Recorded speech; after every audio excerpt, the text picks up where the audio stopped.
Bonjour et bienvenue à l'émission Pour votre information. Très heureuse de prendre place encore cette semaine, sachant que c'est la dernière émission de la saison.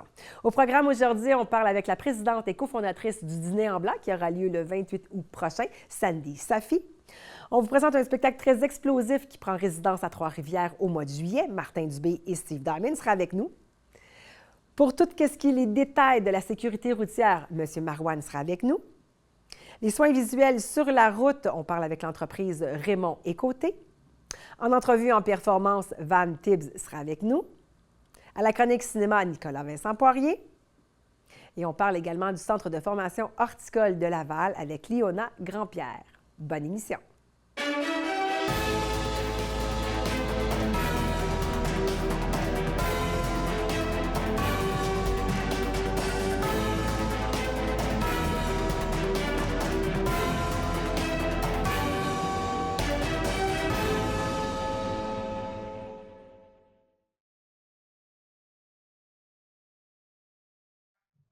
Ma première invitée, elle est conseillère en formation au Centre de formation horticole de Laval, Léona Grandpierre. Bonjour. Bonjour. Alors, parlez-nous justement du Centre de formation horticole. Qu'est-ce qu'on peut retrouver comme programme d'enseignement? Oui, bien sûr. Donc, au Centre de formation horticole, on y enseigne toute notion relative au domaine du végétal. Okay. Par exemple, l'entretien des sols, la production, la plantation de végétaux, la biologie de l'arbre, les fleurs, l'aménagement de terrain ainsi que l'entretien de terrain. OK, donc c'est différents programmes. Et lorsque vous êtes situé à Laval, c'est bien ça? Oui, on est situé dans le quartier Duvernay à Laval, donc près des axes trois axes routiers, la 125, la 25, la 440 et il y a aussi le débarcadère de la Concorde près du centre. Okay. Donc, il est facile d'accès autant en voiture qu'en transport en commun. Est-ce que je me trompe ou vous allez travailler quand même au Centre de la nature pour permettre aux étudiants de mettre en pratique ce qu'ils apprennent? Oui, effectivement, ça, c'est quand même un atout du centre. Donc, on est à côté du Centre de la nature. Donc, les élèves peuvent se promener au niveau du Centre de la nature et faire certains apprentissages en compagnie des enseignants. Et en fait, si on parle des atouts au niveau du centre de formation, il y a 2 grandes serres, un toit végétalisé, une boutique de fleurs, des ateliers de grimpe et d'aménagement paysager, et aussi tout l'espace du centre, le terrain du centre de formation, c'est des aires d'apprentissage. Donc, les élèves vont aménager, entretenir les coins de relaxation, les plates-bandes, les arbres, les arbustes, donc en compagnie finalement des enseignants. Vous m'avez dit une boutique de fleurs, donc est-ce que c'est accessible au public? Oui, en fait, nous organisons 5 ventes par année ouvertes finalement au public. Donc, ils ont la chance d'acheter des fleurs, des plantes, toutes sortes d'arrangements floraux et voilà. À un prix un petit peu plus économique. Exactement. Oui, très intéressant.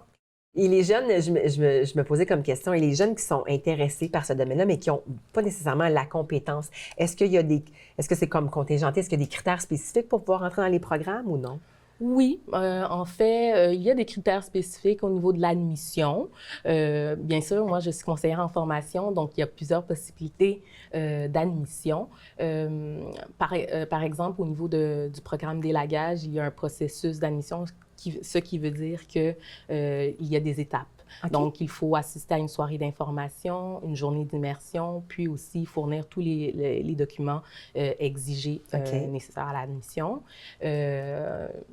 Voilà. OK. Mais est-ce que il n'y a pas des tests nécessairement de connaissances ou quoi, tu sais, comme dans un cours spécifique, là, point de vue sportif ou quoi que ce soit, vraiment dans le volet, les gens qui n'ont pas nécessairement de compétences là-dedans peuvent quand même intégrer le département? Oui, c'est premier arrivé, premier servi. Donc, c'est en fonction de vos aptitudes, intérêts, compétences. Et c'est des programmes qui durent sur une période de combien de temps? Nos programmes s'étalent entre 9 et 20 mois. Donc, nous avons 5 programmes au Centre de formation horticole. Donc, nous avons l'élagage, fleuristerie, horticulture et jardinerie, réalisation d'aménagement paysager et le double DEP horticulteur paysagiste. OK. Et le premier que vous m'avez dit? L'élagage. Oui, c'est quoi exactement? Donc, l'élagage, c'est une formation de 9 mois où les élèves apprennent à grimper de façon sécuritaire dans les arbres et à les entretenir afin d'assurer leur santé. OK. Donc, oui. Vous m'apprenez Puis- quelque chose. Voilà, c'est génial. Donc, si on poursuit avec fleuristerie, Oui. c'est une formation de 10 mois où les élèves apprennent à recevoir et préserver les Les fleurs fleurs. et donc tous les types d'arrangements floraux Oui, c'est ça, parce que j'imagine qu'il doit y avoir une technique comment bien assembler ou assimiler les fleurs ensemble. afin d'assurer la longévité puis la beauté des arrangements Oui, tout à fait. floraux. Donc, les types d'arrangements floraux, le service à la clientèle et la gestion d'une boutique. OK. En horticulture et jardinerie, c'est une formation de 13 mois où les élèves deviennent des spécialistes en végétaux. Donc, que ce soit au niveau de l'entretien des sols, la production, la plantation de végétaux.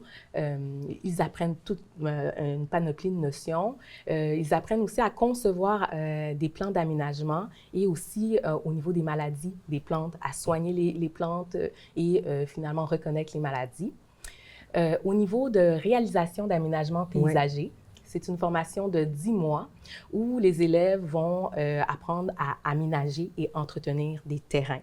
Donc, cette formation touche à plusieurs domaines de la construction, notamment, maçonnerie, charpenterie, électricité et plomberie. Donc, c'est-à-dire que lorsqu'on parle de jardinage, c'est ça, on parle de tout ce qui est, exemple, quelqu'un qui voudrait faire une piscine dans sa cour. Donc, on parle, il y a la piscine, mais tout l'aménagement alentour. Donc, c'est pour ça que vous parlez de la maçonnerie pour faire le paysagement au niveau du pavé uni. Exactement. Okay. Donc, la piscine, c'est une autre spécialité. Oui, non, c'est ça, mais tout alentour. Oui, exactement. Tout ce qui est autour d'une bâtisse, en fait, les ouvriers en aménagement paysager sont capables de réaliser des espaces fonctionnels et esthétiques à la fois. Et c'est quoi une journée type d'un étudiant? Est-ce qu'on est vraiment sur le terrain ou il y a une partie plus théorique où on alterne les deux? Donc, il y a alternance des deux, mais je vous dirais que c'est en grande partie en atelier. Donc, donc, admettons une journée typique, ça pourrait être en début de journée, 1 heure de temps, 1 heure de temps et demi à expliquer les notions et expliquer les activités à réaliser en atelier. Puis par la suite, les élèves sont en pratique. Puis au terme, si on parle en pourcentage, dans cette formation en aménagement paysager, on pourrait dire qu'il y a un 30% de théorie et 70% de pratique. Et la pratique, c'est en atelier que vous le faites, c'est pas vraiment à l'extérieur chez des gens ou peu importe?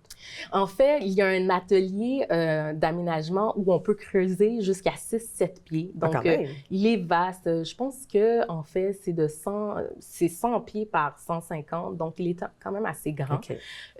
On peut travailler aussi à l'extérieur sur le terrain du centre de formation et aussi au niveau des écoles primaires, du centre de services scolaires, écoles secondaires et autres. Et avec les partenaires aussi, ils peuvent aussi aller faire des apprentissages en situation authentique, comme on dit, on aime bien dire. Donc, voilà. Okay. Et les inscriptions, est-ce qu'elles sont en cours durant tout l'été pour commencer en septembre, j'imagine? Oui, les inscriptions sont toujours en cours. Donc, si quelqu'un souhaite avoir plus d'informations concernant les programmes de formation, il ne faut pas hésiter à contacter le Centre de formation horticole. On est là pour répondre aux questions et je m'occupe aussi également des visites.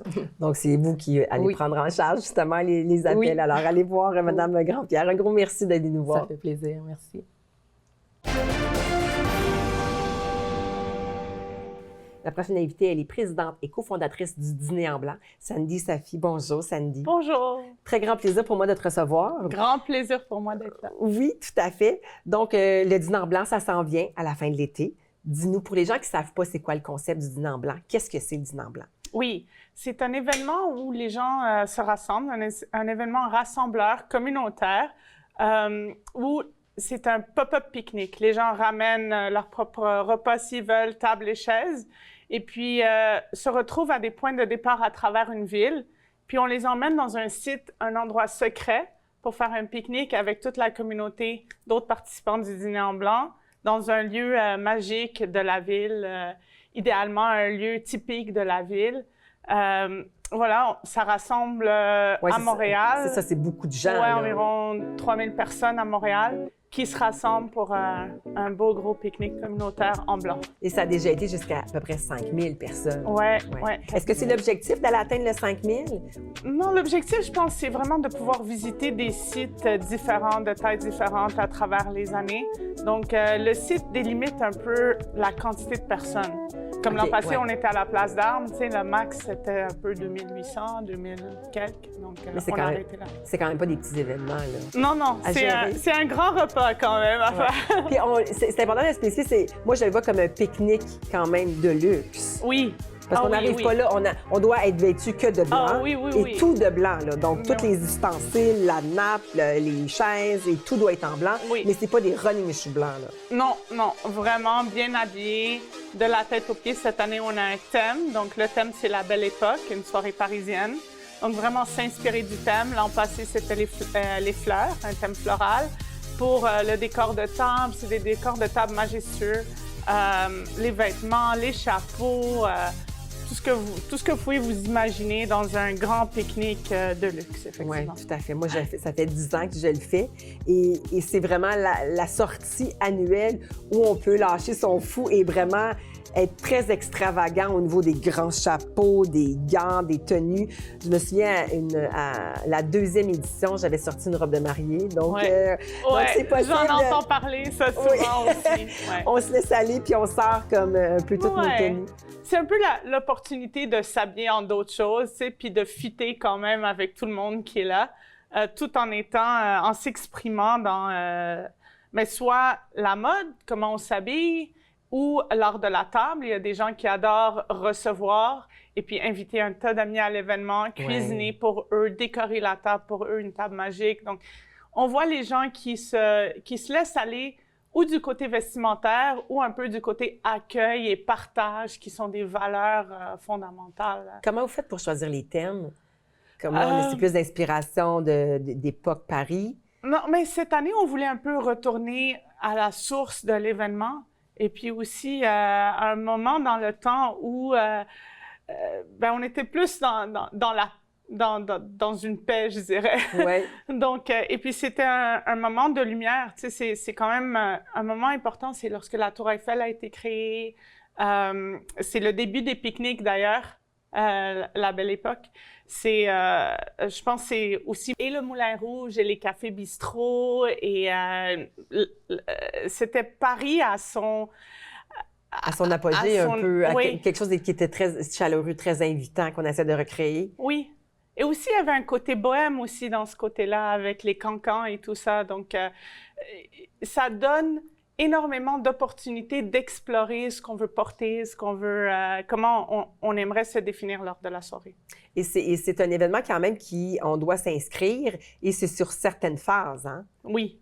Donc, tu sais, les gens qui te connaissent, ils vont t'appeler cette année, surtout après cette émission-là. Oui, c'est ça. Donc, il faut idéalement connaître quelqu'un pour pouvoir... C'est des amis d'amis. Donc, le concept, à la base, a été fondé par un groupe d'amis qui se sont retrouvés dans un parc pour vivre un moment ensemble. Et pour faire connaître leurs amis, ils ont invité des amis et des amis d'amis. Donc, la procédure d'inscription fonctionne de la même manière.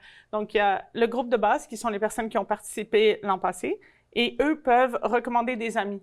Donc, les amis reçoivent une invitation pour acheter le billet, mais il reste aussi la phase 3, qui est la phase pour les personnes accessible à tout le monde, sur une liste, et qui vont recevoir plus de renseignements sur l'événement via mail et qui pourront alors, à leur tour, racheter les billets. Oui, c'est une organisation qui est quand même assez large, où ça demande quand même plusieurs bénévoles pour vous aider à orchestrer le tout. Oh my God! On peut juste te remercier, parce que ça fait des années que tu fais ça. Oui. Mais oui, ça prend plus d'1 centaine de bénévoles quand même pour pouvoir monter un tel événement. Puis vous avez un rôle super important à l'événement. Je ne sais pas si tu voudrais nous en parler. Oui, bien, c'est sûr que moi, j'étais chef de table longtemps, donc ça veut dire qu'on a une table avec 25 couples dans la table, qu'on doit gérer ces personnes-là. Mais c'est plutôt, je dirais, plutôt les enligner pour qu'ils sachent quoi faire, parce que comme le lieu est secret jusqu'à la fin, est-ce que c'est difficile en même temps de garder ce lieu secret-là? Ou c'est difficile des fois? Il y a des années, est-ce que ça s'est déjà échappé? Moi, je l'ai jamais entendu. Oui? Mais non, c'est difficile de le garder, ouais, mais en même temps, il faut juste pas utiliser le nom de l'événement. Donc, tu sais, si on dit, vous faites un événement, mais bon, c'est un lever de fonds ou un événement n'importe quoi. On peut dire n'importe quoi, un événement privé. Ben, les personnes qui travaillent dessus savent même pas sur quoi ils travaillent jusqu'à la fin. Oui, Donc, ils sont en train de le monter, mais ils savent pas. Donc, c'est comme ça qu'on gère un peu, on limite un peu la possibilité de fuite. L'information, oui, Ouais. c'est ça. Ça garde plus secret. Et ensuite de ça, ben c'est ça. Et il y a... Mais les gens, lorsqu'ils s'inscrivent, ils s'inscrivent à un point de départ. Donc, tu sais, quand je vais voir ton nom sur la liste, Ouais. je vais te retrouver, Martine. Puis Maman je vais Montmorency. dire, moi, je veux mon point de départ, Montmorency avec Martine. Donc, je t'aurai toi comme chef. Ouais. Et puis, je serai inscrite dans ton groupe et c'est toi qui vas me ramener au site secret parce que, en tant que chef, tu vas connaître le site secret la veille. Oui, exactement, c'est ça. Puis c'est important de le dire aussi, c'est quand même à l'international aussi, là. On a la chance de vivre ici à Montréal, mais il y a combien de pays qui font cette activité-là? Ouais, on est à plus de 60 villes cette année, Quand même, à travers le monde. à travers le monde, de l'Australie au Taïwan, en Corée, ouais, au Mexique, Wow. au Canada, aux États-Unis. On ouvre cette année le Pérou. Wow, Ouais. excellent. Ouais, donc, ça fait un super gros réseau. Au fait, lorsqu'on se log en ligne, on peut même choisir de participer à Montréal et, par exemple, à Québec, parce qu'on a un événement à la ville de Québec cette année. On peut choisir de s'inscrire à Vancouver, ainsi de suite. Et puis, lorsque l'événement arrivera, on vous enverra un mail pour vous l'avertir. Vous pouvez vous loguer en tout temps sur la plateforme pour en savoir plus. Sandy, c'est un grand plaisir de t'avoir reçu. On invite les gens à aller sur le site Internet de Dîner en Blanc pour participer à l'événement. Merci. Merci. Les prochains invités sont très polyvalents. Ils sont imitateurs, humoristes, chanteurs et même plus encore. Martin Dubé et Steve Diamond. Salut les gars! Salut! Oui, tu m'écoutais comme si c'était pas vrai. Qu'est-ce que je disais? Non, j'étais concentré.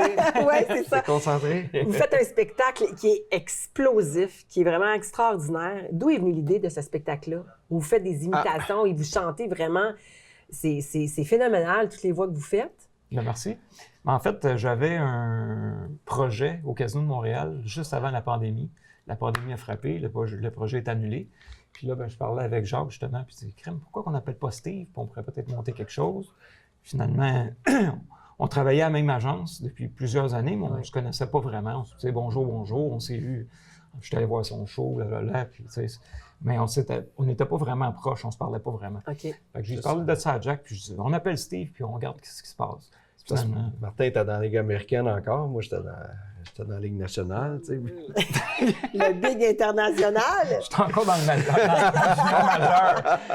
Je suis encore dans le junior Mais majeur. comment on monte un spectacle comme ça? Parce que ces voix-là, vous devez quand même bien les maîtriser. Puis moi, ça me fascine que vous êtes capable d'aller chercher des voix. Puis le registre, c'est gros. Là. On parle de Jerry Boulet, on parle de Ginette Renault, on parle de Guns N' Roses. C'est le fun parce que tu nommes juste mes imitations. Moi aussi, je nomme juste les meilleurs. Là. Mais... non, mais Oui. pour partir, on a deux tessitures de voix complètement différentes. Ouais. Lui, fait Martin beaucoup de voix de filles, voix aiguë Oui, de Edith filles. Piaf. C'est impressionnant. Piaf, Maria Callas, tout ça. Tandis que moi, j'ai une voix plus large, tu sais, plus... je suis plus dans le style Rock, opéra, Bocelli. Ouais. Donc, il n'y avait pas de compétition de ce côté-là en tant qu'imitateur. Tu sais. On a vraiment mis ça de côté, la compétition, pour vraiment créer quelque chose qui est... Qui est complémentaire. unique. Aussi. Ouais, qui est unique, vraiment. Parce que, tu sais, ça- Mais c'est quoi? Vous écoutez l'artiste, puis après ça, on travaille pour aller chercher la même pigmentation de sa voix? Ben, en tout cas, dans mon Ouais. cas, moi, c'est surtout avec le faciès. Tu sais, quand j'imite quelqu'un, j'aime ça faire... On rentre dans le personnage. c'est ça, mettons, je fais Yvon Deschamps, je fais « Hey, non, mais tabarnak, genre. » On devient le personnage en tant que tel. Puis ça va mieux pour faire l'imitation quand tu as la face du gars ou de la fille. Tu sais. Ouais. Parce qu'aussi, on a une imitatrice avec nous. Ouais, c'est ça, là, c'est parce que là, il y a deux projets. Ouais. Il y a du B-Diamond, puis il y a les 3 imitateurs. Les Il 3 n'y en a aucun imitateurs- qui marche pour l'instant. Non, quand même, les 3 imitateurs, ça roule beaucoup aux États-Unis, OK. dans le Canada anglais. Puis là, on passe l'été chez Martin Fontaine à Trois-Rivières, Ouais. au Memphis Cabaret, tout le mois de juillet, à partir du 10 juillet, tous les vendredis et samedis. Fait que si vous avez l'intention de faire une petite escapade, je pense que c'est Ça vaut ça le vaut projet vra- parfait pour ça ça. vaut vraiment le détour. Ah, Ben écoute, c'est parce que c'est un show aussi d'émotion. Tu sais. Sylvie Fortin, qui est la chanteuse imitatrice qui est avec nous, on fait un numéro à la toute fin. Sylvie se retrouve devant la Tour Eiffel. Puis il chante avec Edith Piaf, l'hymne à l'amour. Et Pavarotti vient se greffer à ça avec Bocelli. Fait que ça vient, tu sais, les gens sont là avec la larme à l'œil. Mais aussi, il y a des gags. Il y en a C'est pas. Oui, non, faut pas exclure ça. Là, Il y en a parce que vraiment pour tous les goûts. c'est vraiment du rock, il y a du disco. un spectacle de 90 minutes où on va dans toutes les gammes. Plus que 90. On est généreux. En show, on en donne.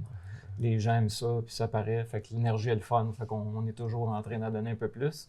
Même d'ailleurs, on se fait critiquer en disant que c'est toujours trop long. C'est toujours trop long. Vous faites chicaner, ah ouais, c'est ça. Mais vous carburez à ça Ah aussi. oui, là. vraiment. On le sent là, quand on regarde les extraits de votre Puis spectacle. en plus, c'est ça, là, les trois, ça la scène, il y a une complicité, on a du plaisir, que ce soit backstage ou peu importe. Quand on est ensemble, il se passe quelque chose. Fait que ça c'est agréable. Fait qu'on continue d'écrire des numéros, puis on... Mais c'est ça que, est-ce que le spectacle est comme évolutif ou vous avez comme une base, puis après ça, vous en greffez d'autres, ou ça reste toujours la même surtout, chose? tout dépendamment où on présente le spectacle, là, on va enlever certaines chansons, on va les remplacer par du québécois si on est au Québec. Fait que vice-versa, on essaie justement de s'adapter avec les audiences, puis je pense qu'on fait bien ça. Qu'est-ce qui fait que vous choisissez ça? Avez-vous des demandes? Avez-vous des inspirations? Vous dites, ça serait peut-être bien qu'on fasse ça. Mais quand tu aimes un artiste, c'est plus facile d'aller chercher l'imitation parce que, bon, tu l'écoutes, tu sais, repeat tout le temps. Puis c'est la façon, c'est d'écouter c'est pour essayer de te le mettre en tête, après ça, te le mettre en bouche. Fait que c'est beaucoup d'écoute, puis de répétition.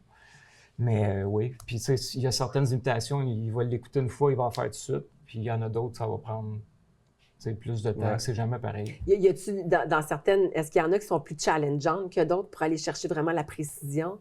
Mais là, je travaille beaucoup Mathieu Bock-Côté. OK.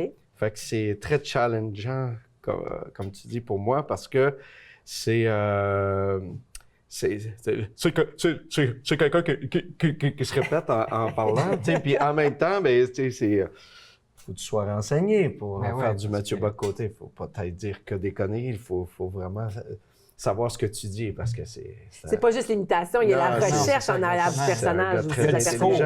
Le discours, c'est important. Fait que si, exemple, Michel Bergeron, s'il fait parler d'autres choses, ça peut être drôle, mais son sujet, c'est le hockey. Oui, c'est ça. Y en a-tu un pour toi que tu as trouvé plus facile que les autres? Ben, Michel Bergeron, ça a été ma première imitation à parler. Je joue au hockey compétition, fait que dans la chambre, c'est tout le temps les imitations de sportifs. Puis finalement, sacré peu, M. Bergeron est très content d'être avec les Nordiques de Québec. Là, je vais prendre ma retraite, TVA Sport, ça suffit, je vais aller à TVA Laval. TVA Laval, c'est mon prochain contrat, sacré peu avant de mourir. donc, quand vous les faites, c'est un acquis après ça, ça revient tout le temps. Oui, un coup que l'imitation est faite, normalement... Ben moi, c'était drôle parce que quand j'avais sorti l'imitation de Stéphane Rousseau, là, tu sais. Puis à un moment donné, je l'avais perdu. Puis 3 semaines après, il est revenu. Je sais pas pourquoi, le beau Stéphane, il était parti où, là, mais à un moment donné, il est revenu. Là, il est resté. Fait que là, mon beau Stéphane, il est dans mes préférés, dans mes imitations. Surtout qu'il est très populaire. Oui, il vient de se marier en plus, notre beau Stéphane, hein? Oui, sûr? Ah, il vient de se marier? Non, il va se marier. Non, il vient de se marier. C'est fait en fin de semaine. Ah bon, c'est fait. Ah oui? C'est ce que j'ai pu comprendre. Je vais pas être invité. Donc, dans le spectacle, qu'est-ce qu'on retrouve également? Là, j'en ai nommé quelques-uns, mais qu'est-ce qu'on peut retrouver d'autre? Ben, il y a... Écoute... Johnny Hallyday, Éric Lapointe, Gilbert Bécaud, Mario Pelchat... Céline. On va jusqu'à Céline. Lara Fabian qui fait un duo avec Pavarotti dans Caruso. Wow. Ouais, très beau. Il y a Styx, ouais. Il y a Bono. Jersey Boys, on a un numéro sur les années 60. Ouais. Les gens... Je l'ai vu, oui. Hey Ozzy, are you gonna be in Trois-Rivières this summer? I'm fucking dead, man. No, you're not dead. You're performing. I'm fucking dead. No, you're not. You're performing in Trois-Rivières. Three Rivers. Donc, le spectacle est en résidence en Trois-Rivières. Yes. Pour mois de juillet. Pour le mois de... Juillet. Le mois de juillet. À partir du 10. À partir du 10. Vendredi le 10 jusqu'au 1er août.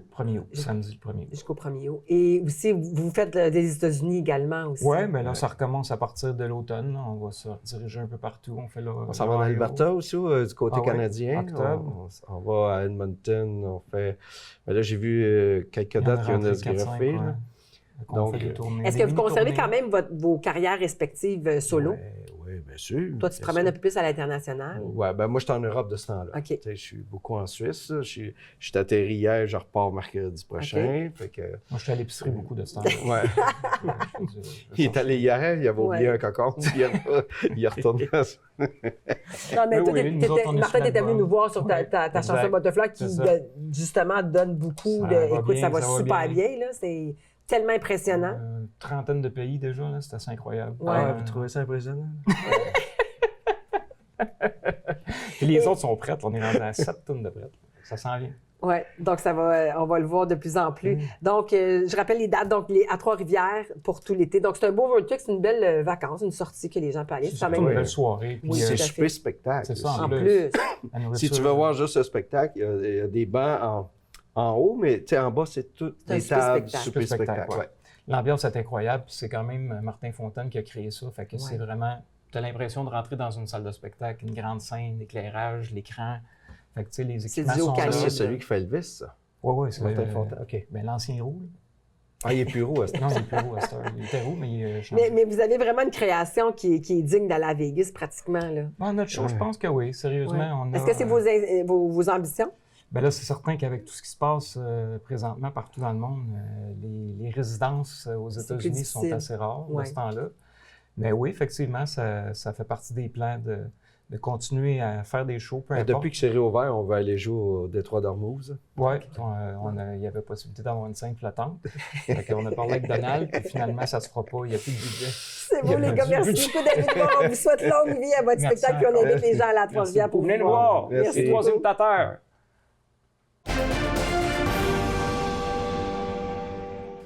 Avec l'approche du beau temps, il faut parler, c'est important, de la sécurité routière. Et mon prochain invité, il est conseiller en relations du milieu, M. Marouane. Bonjour. Bonjour, bonjour. Alors, j'ai mon casque sur la tête, justement. L'été s'en vient et il y a plus de piétons et de cyclistes sur la route. Donc, l'importance de partager la route. Absolument, partage la route. Il fait beau, les gens vont sortir davantage et ça vient avec son lot de risques. Alors, c'est important de faire attention à certains dangers sur la route et de rappeler qu'il y a une multitude d'usagers de la route et il faut partager cette route-là ensemble. Il y a des gens qui traversent la rue, il faut qu'on fasse attention à eux. Les automobilistes, ils sont dans leur habitacle, ils sont protégés. Par contre, les piétons et les cyclistes, la seule protection qu'ils ont, c'est ce que vous C'est le avez casque. sur la tête. Tout à fait. Est-ce que c'est suffisant? Je ne penserais pas. Hein. Voilà. Alors, c'est important de faire attention à autrui, surtout les plus vulnérables. Et là, on a reçu là, cette semaine le bilan qui est sorti de l'année 2025. Il est assez choquant, là, je vous dirais. Oui, d'ailleurs, vous l'avez sûrement remarqué, on a fait une belle campagne de sensibilisation dernièrement. On parlait que c'est un mort par jour. Quand même. C'est un peu hein. plus d'un mort par jour. Alors, Il y a un mort par éventuellement, jour sur les routes du les Québec. gens, il faut qu'ils comprennent qu'ils sont à risque. Aujourd'hui, c'est Il y a un danger. Et il faut faire attention à soi, d'abord respecter les règles, faire attention à la signalisation et faire attention aussi aux plus vulnérables. C'est pour ça qu'on s'adresse d'abord aux automobilistes, puis après, on veut que les plus vulnérables, qui sont les piétons et les cyclistes, prennent leur sécurité en main. Fassent attention aux dangers qui les entourent. Parce que là, vous êtes un mort par jour, mais donc c'est les piétons, c'est les personnes âgées, c'est les cyclistes. Absolument. Les chiffres m'ont vraiment impressionné quand je l'ai vu, parce que c'est à la grande hausse, là. Absolument. Alors, les aînés, on a une forte hausse quand même de 38%, ça veut dire 19 décès de plus. On a les motocyclistes, on a 14 décès de plus en 2025 qu'en 2024. Wow. OK, ça veut dire on est rendu à 62. Le danger, il est là. Les gens ne font la moto que 4 mois par année. Hein? Ils finissent, il faut qu'ils s'habituent à ça. Ça leur prend du temps à s'habituer à bien maîtriser cet engin-là. Ouais. Alors, on veut rappeler les dangers qui sont autour de nous. Puis, il fait beau, oui, mais la piste, ça ne veut pas dire si on applique les freins, on va s'arrêter sur le champ. Ouais. Il peut y avoir un certain nombre de mètres avant de s'immobiliser. Selon vous, c'est quoi la principale cause, la problématique qui fait que c'est toujours à la hausse comme ça? D'abord, les problématiques, c'est la vitesse. Les gens ne respectent pas les vitesses. Ils ont tendance à augmenter leur vitesse, même dans des zones résidentielles, dans des milieux de vie. Il y a bien entendu tout ce qui est courtoisie. Les gens sont de moins en moins courtois. Ils ne laissent pas la place à autrui. Ouais. Alors que c'est important de faire attention à soi, mais aussi aux autres. Pensez comme si tout le monde fait partie de la même famille. C'est important qu'on protège les siens. Oui, tout à OK? fait. Et On ne conduit pas nécessairement pour soi, mais il faut conduire pour les autres, avec les autres. Donc, il y a un arrimage de tout le monde ensemble. juste avant d'arriver ici, un citoyen me disait, moi, je suis un très bon conducteur. Je dis, c'est très bien, vous êtes un excellent conducteur. Mais il n'y a rien qui vous garantit que l'autre l'est. Ouais, Ou qu'il n'est exactement. pas distrait, ou qu'il n'est pas fatigué, ou qu'il n'est pas sous effet de quelconque substance. Alors, c'est très important de s'armer, d'abord de patience, être patient sur la route, prendre son temps. Tu sais, il y a une belle campagne qu'on a fait avec Saint-Eustache, on dit « prends le temps de vivre, ralentis ».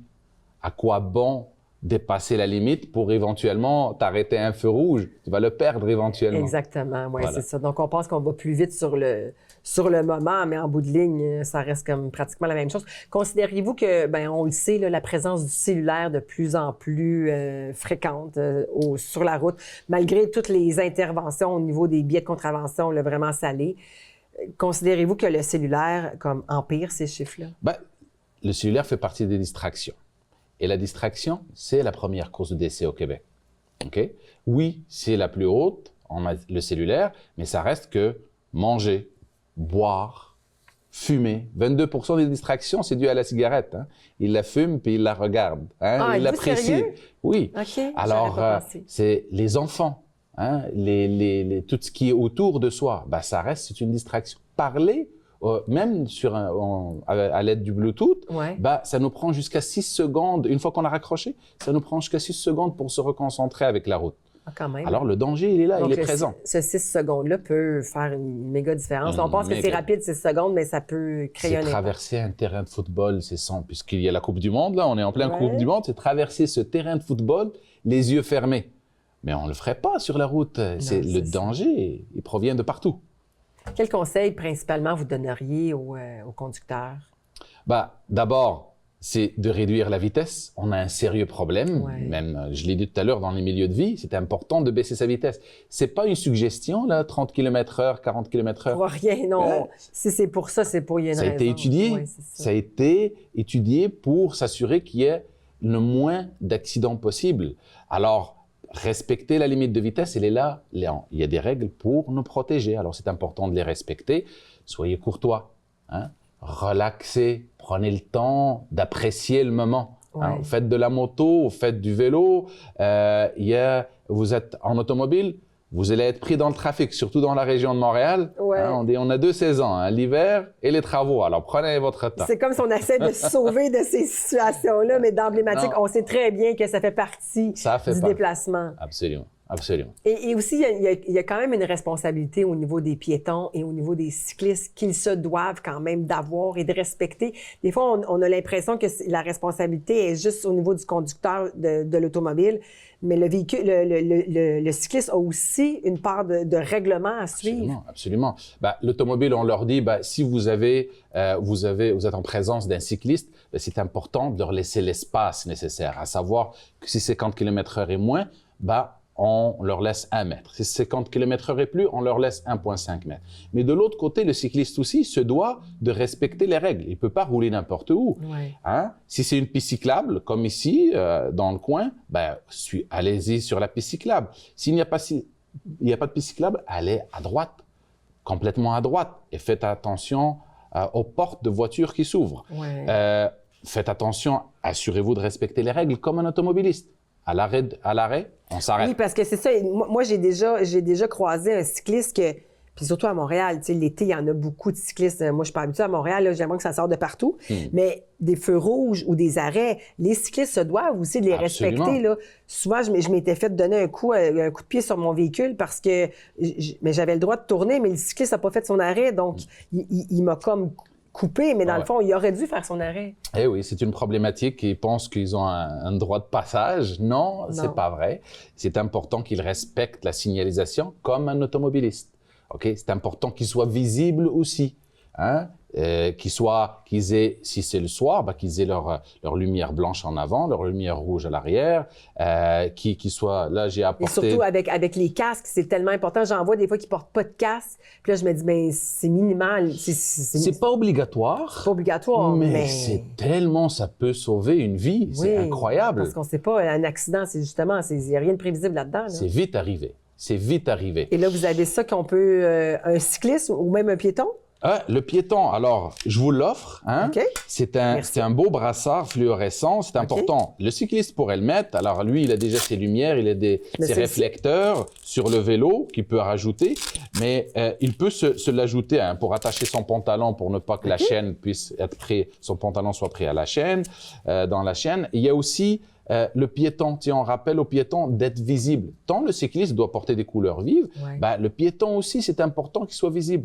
Avoir ce fameux contact visuel. Là, en ce moment, on fait un beau contact visuel. Ouais. Et ce contact visuel, il est vital. Okay? C'est ce qui nous permet de lire, est-ce que l'autre, il m'a vu ou pas? Ouais. Et s'il ne me voit pas, clairement, il y a problème et ma vie est en danger. Ouais. Alors, c'est important de garder ce contact visuel. Oui, la visuel. responsabilité, là, il faut retenir que c'est vraiment les deux. Elle est 50-50. Elle est 50-50. Ouais. Est-ce qu'on peut, j'imagine si les gens veulent avoir une idée du bilan, parce que des fois, lorsqu'on lit, ça fait toute la différence. Absolument. Les gens peuvent se le procurer en ligne. Sur notre site Internet, tout est disponible. Puis on tient à rappeler, puisqu'il fait beau, on tient à rappeler la problématique des angles morts. C'est important. Très important. C'est Les souvent. gros camions, les autobus.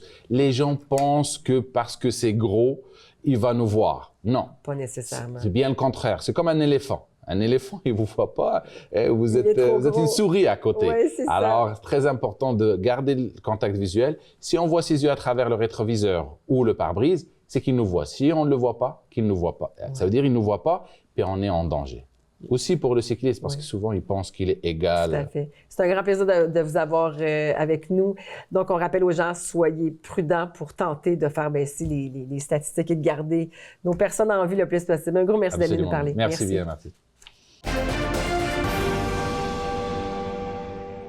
Les prochains invités sont des leaders en soins visuels mobiles, Nathalie Raymond ainsi que Guillaume Côté et Jean-Pierre Côté. Bonjour à vous trois. Bonjour.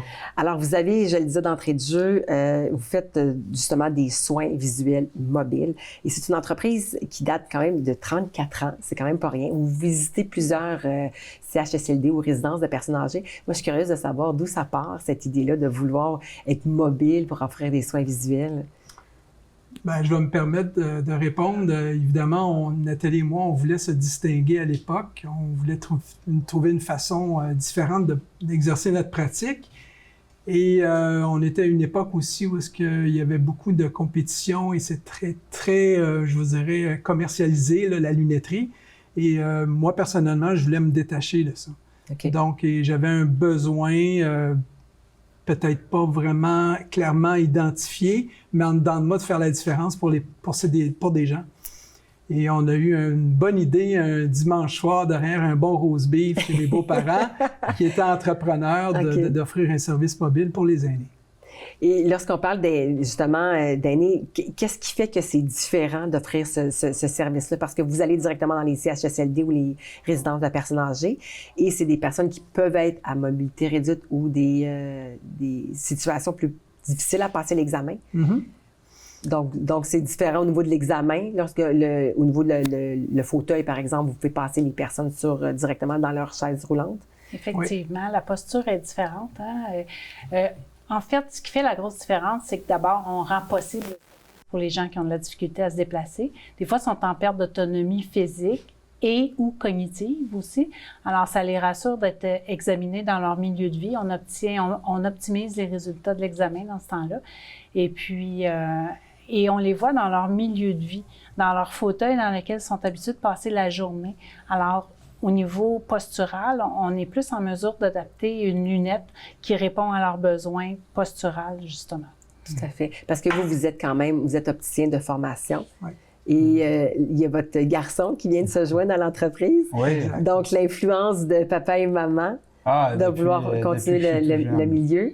Oui, depuis que je suis tout jeune, 2 parents entrepreneurs, c'est sans surprise que le vendredi soir, des fois, après 30 minutes à table, des fois, on parle un petit peu de l'entreprise. C'est le sujet de conversation qui est pratiquement là. Oui, puis il a fallu que je m'en détache un petit peu personnellement, que j'aille essayer ailleurs. J'ai fait un bac en communication, puis pour finalement réaliser que l'entreprise familiale, c'est pas nécessairement que mes parents, c'est quelque chose, c'est des valeurs qui sont ancrées dans moi.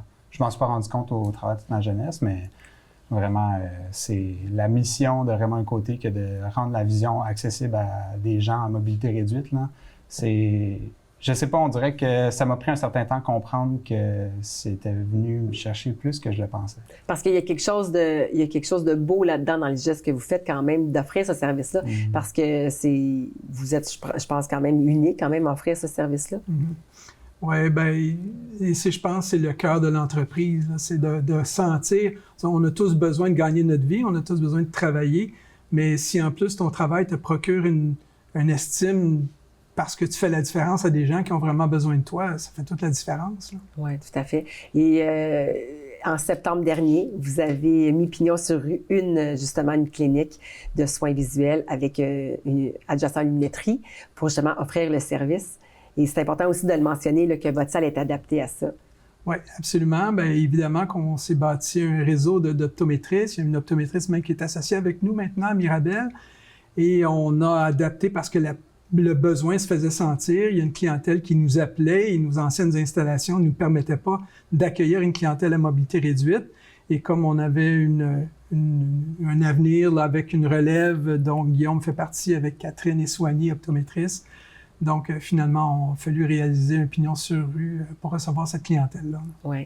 Et vous vous promenez un petit peu partout, mais donc, entre autres, 270 CHSC. C'est ça. On dessert 270 établissements, que ce soit des RPA, là, résidences pour aînés autonomes, le réseau des ressources intermédiaires, qu'on nomme les RI dans le milieu, et les CHSLD.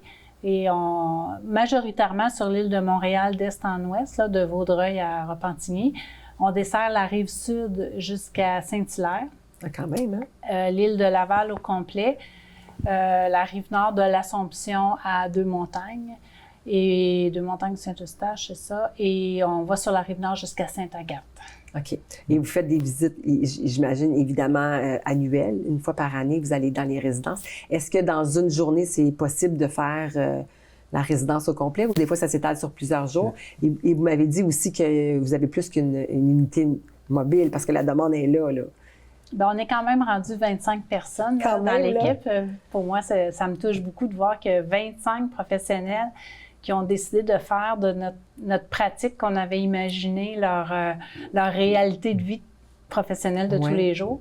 Et puis, on a 2 unités mobiles. On a le bureau Pignon sur rue où on reçoit aussi les gens à mobilité.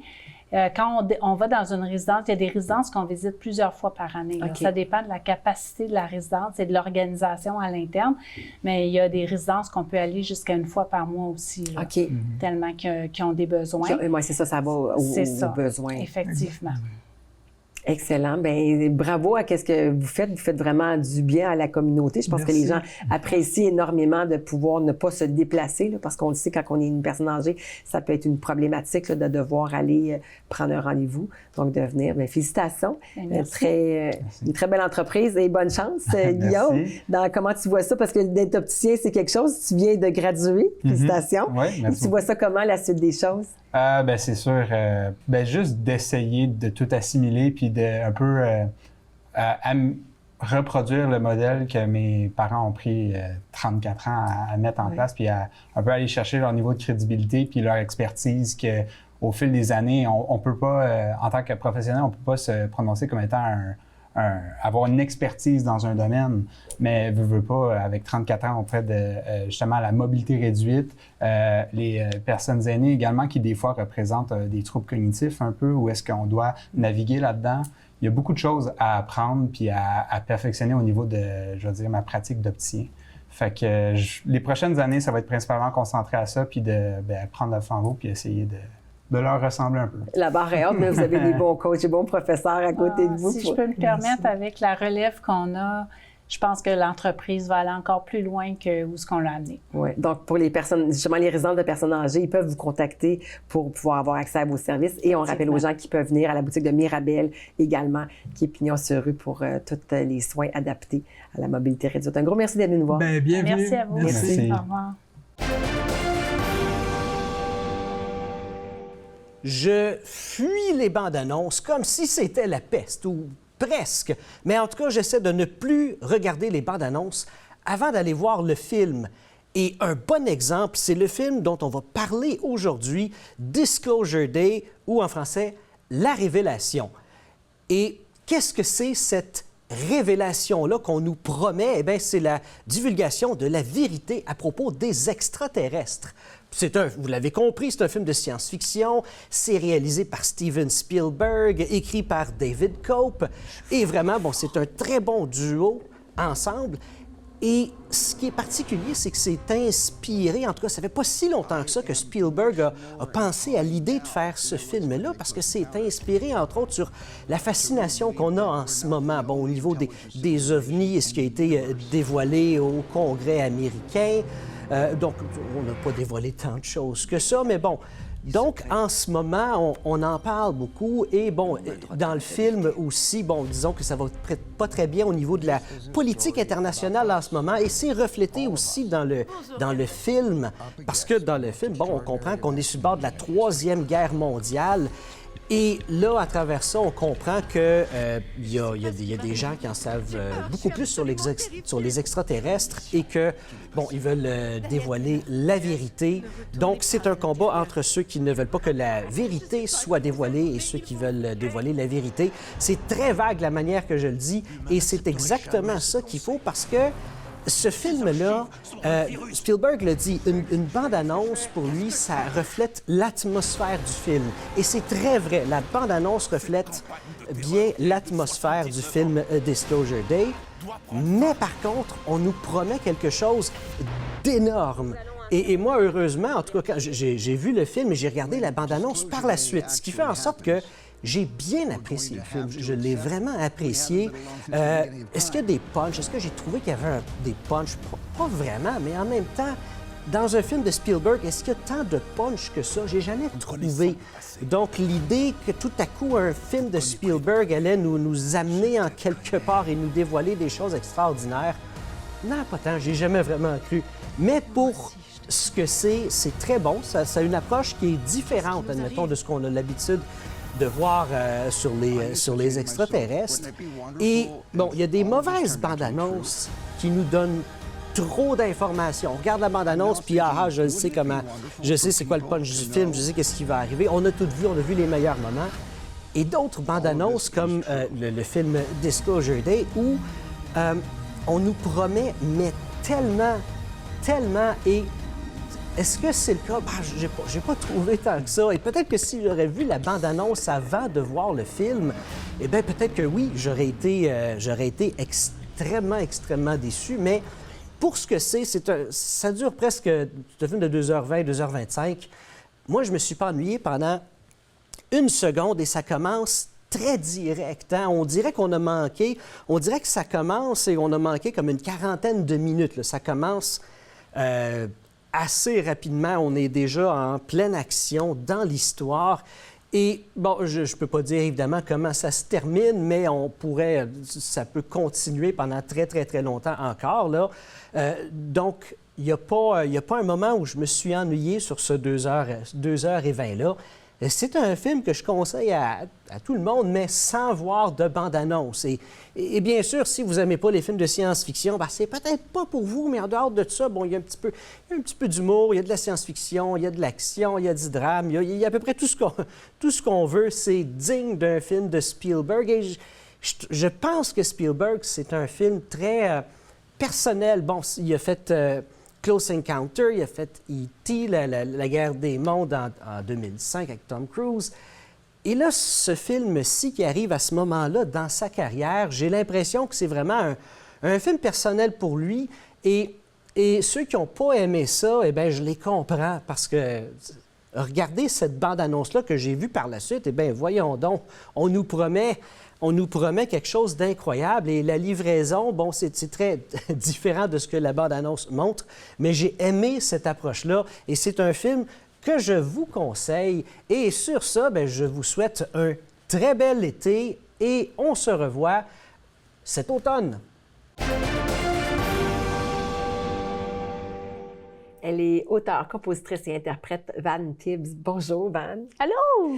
Alors, tu viens de présenter ton single « Où vas-tu » qui est sorti depuis mars 2026. Je le disais, tu es auteure et compositrice. D'où tu t'inspires pour faire tes compositions de chansons? C'est une bonne question, puis je pense que moi, je m'inspire de ma vie, tout simplement. Le plus tu vis, je pense, plus intéressante que tes textes vont... plus intéressante que tes chansons, puis tes textes vont devenir. Parce que c'est ça, pour avoir de l'inspiration, il faut vivre. Fait que j'ai du fun, je m'amuse, puis je pense que ça se transmet dans les textes qui sont le fun puis léger. Alors, si je te demande où vas-tu, l'inspiration était de où? Où vas-tu, c'est une bonne histoire, le fun, parce que c'est vraiment une danse entre deux personnes. Donc, on a un personnage qui est excentrique, qui est le fun. Je vais vous laisser deviner c'est qui. Il y a un personnage excentrique qui est le fun, puis il y a un autre personnage qui est comme complètement envoûté par cette personne-là, et qui est comme, OK, 2 minutes, là, c'est un peu, où vas-tu, suis-moi, je te suis. C'est un peu la j'irai où tu iras de Céline. Mettons qu'on prend cette image-là, mais adaptée à comme un petit peu un texte comme, j'ai envie de te suivre, mais en même temps, j'ai peut-être un côté rationnel qui m'empêche d'y aller. Mais finalement, le personnage qui est excentrique puis le fun est tellement envoûtant que l'autre personnage, il embarque pour la ride, puis on y va. C'est ça, exactement. Alors là, je peux pas m'empêcher de te dire d'abord la chanson qui est Highlight. Il y a eu des petites menteries qui se sont passées à quelque part. Parce que ta chanson Highlight en 2025 qui est sortie. Oui. Donc, elle est inspirée de quoi? Définitivement pas de la vérité. Non, c'est pas vrai. Mais Highlight, encore une fois, c'est danser entre le mensonge et la vérité. C'est danser parce je pense que comme humains, on a tous des petits secrets. Et je pense que c'est même santé d'en avoir quelques-uns qui font partie de notre personne, qui font partie de notre passé. Puis j'ai puisé un petit peu là-dessus, dans des trucs que, oui, ils me sont arrivés. Est-ce que de là à dire, hey, c'est exactement ça, la même histoire? Non, mais on s'inspire de, comme, Highlight, Getting Lost in the Sheets. Tu sais, c'est un peu... ça s'explique. C'est auto-explicatoire, je sais pas comment dire ça. Ouais, c'est ça. On pourrait prendre ça comme ça. Ça s'explique tout seul. Donc, tu t'es inspiré de ta vie, mais justement, il y a eu quand même une partie de ta vie où est-ce que tu as fait une pause musicale qui a fait en sorte qui t'a donné où tu es rendu aujourd'hui. Oui, absolument. Donc, j'ai fait beaucoup de musique, tu sais, plus au secondaire, plus quand j'étais jeune. Puis ensuite, j'ai eu une longue pause où j'ai fait des trucs d'adulte, comme me trouver une job, me trouver un appart, me trouver un char. Puis ce sont toutes des choses qui ont fait que, comme, tu sais, puis quand je suis revenue en force. J'avais un son en particulier, j'avais une vibe en particulier, parce qu'au début, je faisais plus des trucs folk. Puis je pense que ça a encore une énorme place dans mon cœur. Ça veut pas dire que j'y toucherai plus. Mais là, moi, j'avais envie d'amener quelque chose de léger, de le fun, parce que je trouve que, justement, puis j'adore les textes qui sont powerful puis qui apportent à ces endroits-là. Mais je trouvais qu'il manquait de légèreté sur les radios. Et justement, tu sais, moi, je parle de faire l'amour, de faire la fête et de se laisser aller. Puis... les plaisirs de la vie, finalement. Bien, c'est ça. Fait qu'à travers de toute cette pause-là, j'ai goûté au plaisir de la vie. Donc là, c'est plus facile pour toi de les écrire. Exactement. Je partage ma salade de fruits. Et je veux te citer parce que tu dis « Partager des ondes positives et rappeler que la vie est belle ». Je trouvais ça beau. Donc, ton inspiration première est basée là-dessus? Absolument. C'est vraiment bâti sur, tu sais, un peu, je vais pas voler la ligne à Corneille et vivre chaque jour comme le dernier, mais un peu, tu sais, dans le même concept, de vraiment s'abandonner à tout ce que la vie a à offrir parce que c'est beau puis c'est le fun. Oui. Ouais.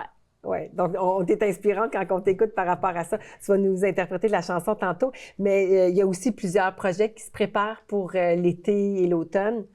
Absolument. Donc là, il y a un prochain single qui va être lancé à l'automne. Puis ça, c'est une chanson que j'ai déjà fait, mais que je vais retravailler, qui s'appelle Le Temps. Donc, qui va quand même faire une belle boucle entre avoir du fun, où je suis partie, puis où je m'en vais. Fait que, tu sais, ça va tout relier ça ensemble. Mais tu sais, c'est sûr qu'il y a des projets qui sont plus sporadiques, qui vont sûrement sortir aussi.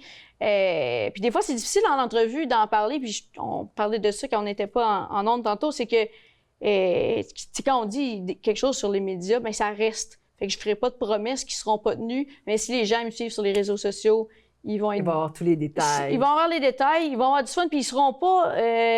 ils seront pas déçus parce que moi, je dis pas non à rien. Hein. Fait que quand quelqu'un m'invite, j'y vais, j'ai du fun, puis le meilleur reste à venir. Van, un plaisir de t'avoir reçu. Alors, je te laisse t'installer. Tu vas nous interpréter Où vas-tu? Ben, merci beaucoup. Un gros merci à toi.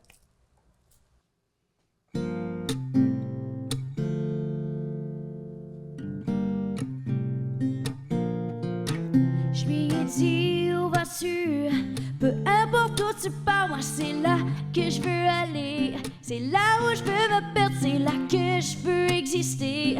Et peu importe ce qui se passe avec toi, ça reste là. Vas-y, ouais. Coudon, t'as l'air pressé. Qu'est-ce que t'essaies de fuir? Des filles comme toi, c'est toujours bien difficile à lire. Et peu importe ce qui se passe avec toi, c'est comme ça. Et j'ai dit ouh bébé, pars pas comme ça, non bébé, I could be your lady. Et j'ai dit ouh bébé, pars pas comme ça, baby, I could be your lady. Et ses lèvres goûtent le soleil dans les draps, il m'émerveille. J'aimerais savoir ce qui se passe avec moi. Dans le temps, juste unité dans ma tête, tout à foirer, impossible de savoir où je m'en vais.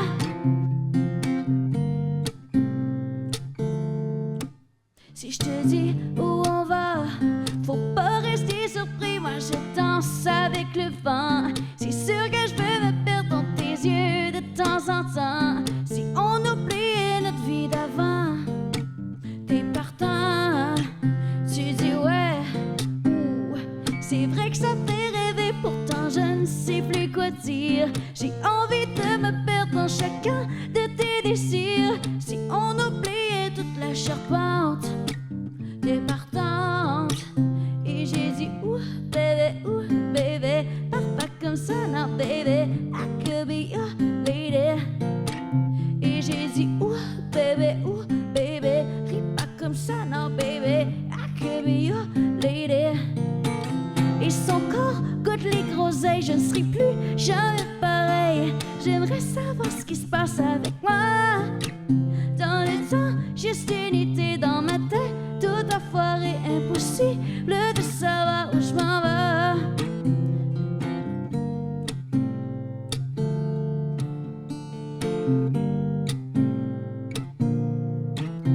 Impossible, impossible, impossible de savoir où je m'en vais.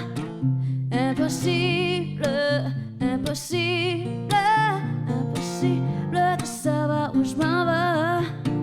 Et son corps goûte les groseilles, je ne serai plus jamais pareil. J'aimerais savoir ce qui se passe avec moi. Dans le temps, juste unité dans ma tête, tout à foirer, impossible de savoir où je m'en vais. Impossible, impossible, impossible de savoir où je m'en vais. Impossible, impossible, impossible de savoir où je m'en vais.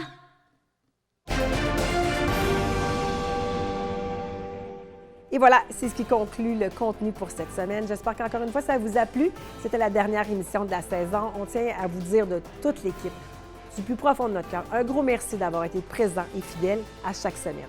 Pour le rattrapage de toutes nos émissions de la saison, on vous invite à aller sur notre site Internet à tvrl.ca. Encore une fois, un gros merci à toute notre équipe, nos caméramans cette semaine, Daniel et Benoît, à la réalisation, Alain, à la coordination et à la recherche, Sophie, et notre producteur, Édouard Douf. On vous souhaite de passer un très bel été. Soyez prudents et on se retrouve à l'automne, dès septembre. Merci, à la prochaine.